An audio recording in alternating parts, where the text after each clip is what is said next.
सभी को जय मसीह की। आज का ठहराया हुआ पवित्र वचन है यिर्मयाह नबी की पुस्तक 3 अध्याय का 22 पद, जिसमें लिखा है, हे भटकने वाले लड़कों, लौट आओ, मैं तुम्हारा भटकना सुधार दूंगा।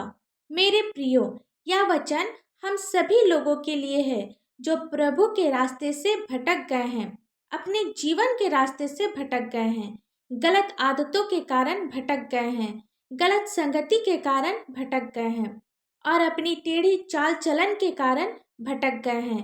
परमेश्वर को भूल गए हैं और भटक गए हैं। परमेश्वर यिर्मयाह नबी के द्वारा उनको संदेश देता है जो टेढ़ी चाल चलते हैं, जो परमेश्वर यहोवा को भूल गए हैं। तो परमेश्वर ऐसे लोगों को कहता है, लौट आओ, मेरे पास लौट आओ, मैं तुम्हारा भटकना सुधार दूंगा। यानी जब हम परमेश्वर के पास जाएंगे तो परमेश्वर यहोवा हमें सही रास्ता दिखाएगा, हमारी आदतों को बदल देगा, हमारी जिंदगी को बदल देगा, हमारी परिस्थितियों को बदल देगा, हमारी हालातों को बदल देगा। हमारा परमेश्वर सुधार करने वाला परमेश्वर है। पर ये सब कब होगा?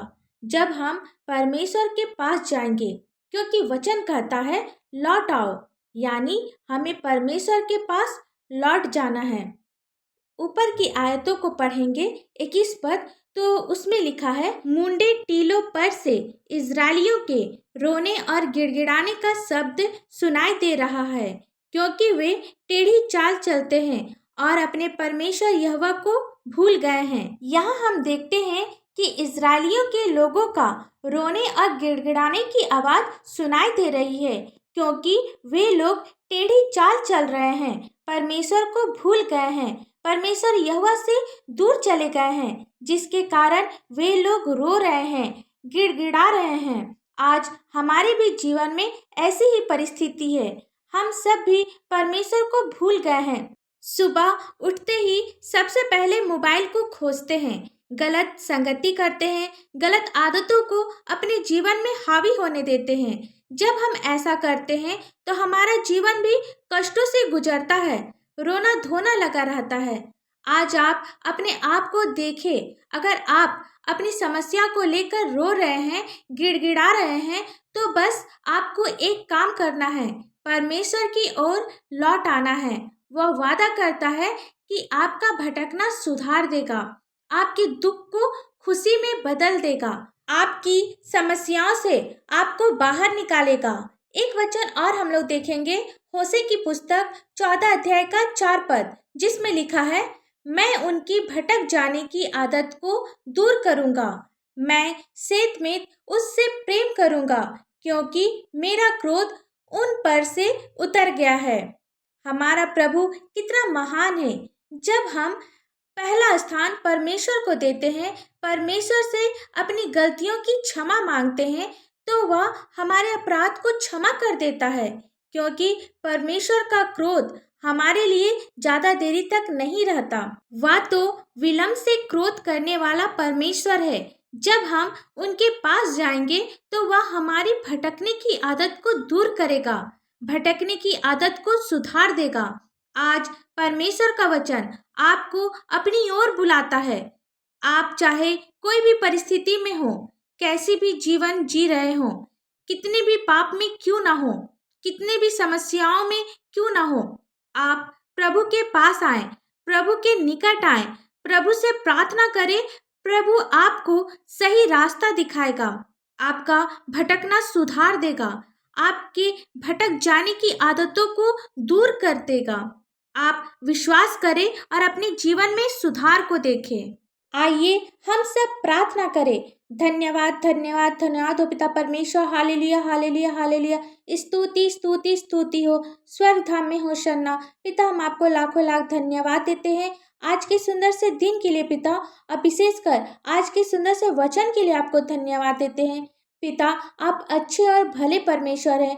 अपने भलाई को हम सभी के जीवन में दे पिता। जितने भी भाई बहन, नौजवान, बुजुर्ग, बच्चे इस प्रार्थना को सुन रहे हैं पिता, देश विदेश से जितने भी लोग आपकी प्रार्थनाओं को सुन रहे हैं, आपसे कुछ मांग रहे हैं, आपकी संगति में सहभागी हुए हैं पिता, आपके वचन के द्वारा आप हर एक के जीवन में कार्य कर, सभी का भटकना दूर कर पिता, क्योंकि आपका वचन कहता है मेरे पास लौट आ, मैं तुम्हारा भटकना सुधार दूंगा। हाँ पिता, हमें पूरा विश्वास है कि आप इन सभी भाई बहनों के कष्टों को दूर करेंगे, सभी को सही रास्ता में चलने के लिए आप अगुवाई करेंगे पिता। पिता, हम सभी आपको अपने जीवन में पहला स्थान देते हैं। आज हम लोगों से कोई भी ऐसा काम हुआ हो जो आपकी दृष्टि में गलत है, जो आपकी नज़रों में पाप है पिता, इसके लिए आपसे क्षमा मांगते हैं। आज के वचन के द्वारा आप हमें सही रास्ता दिखा पिता। पिता, हम प्रार्थना करते हैं बीमार लोगों के लिए पिता, जो अपने बिस्तर में पड़े रहते हैं पिता, आप उन लोगों पर अपनी आशीष दे पिता, क्योंकि आपका वचन कहता है तुमने मेरे नाम से अभी तक से कुछ नहीं मांगा है, मांगो तो तुम्हें दिया जाएगा।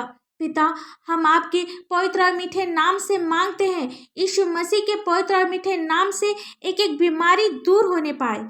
जिनकी शादी अभी तक से नहीं हुई है पिता, आप उसे आपका भय मानने वाला एक जीवन साथी दे। जिनके पास कोई संतान नहीं है, आप उसे एक सुंदर से संतान की आशीष दे पिता। हम प्रार्थना करते पिता, हर एक घर से चिंता, परेशानी, दुख, तकलीफ, नशे की बुरी आदत, कर्जे, पति पत्नी के लड़ाई झगड़े दूर होने पाए, यीशु मसीह के पवित्र और मीठे नाम से पिता परमेश्वर। हर एक घर में आपकी आशीष हो, हर एक घर में आपकी चंगाई हो, हर एक घर में खुशी हो, आनंद हो, मेल हो पिता परमेश्वर। पिता, आप प्रत्येक के जीवन में अद्भुत कार्य कर पिता, ताकि वे लोग गवाही देने पाए पिता। हम प्रार्थना करते हैं जिनके पास अपना कोई घर नहीं है, आप उसे एक सुंदर से घर की आशीष दे पिता। रोजगार को खोल पिता परमेश्वर, बिजनेस में आप अपनी आशीष दे पिता।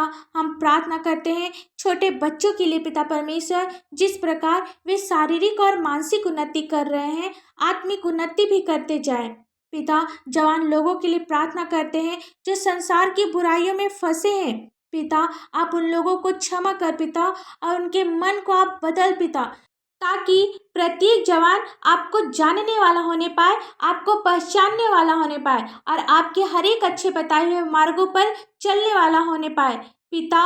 और आपसे हम लोग क्या मांगे, इस प्रार्थना को आपके मीठे और पवित्र नाम से मांगते हैं। दया से सुन और स्वर्ग राज में ग्रहण कर, आमीन।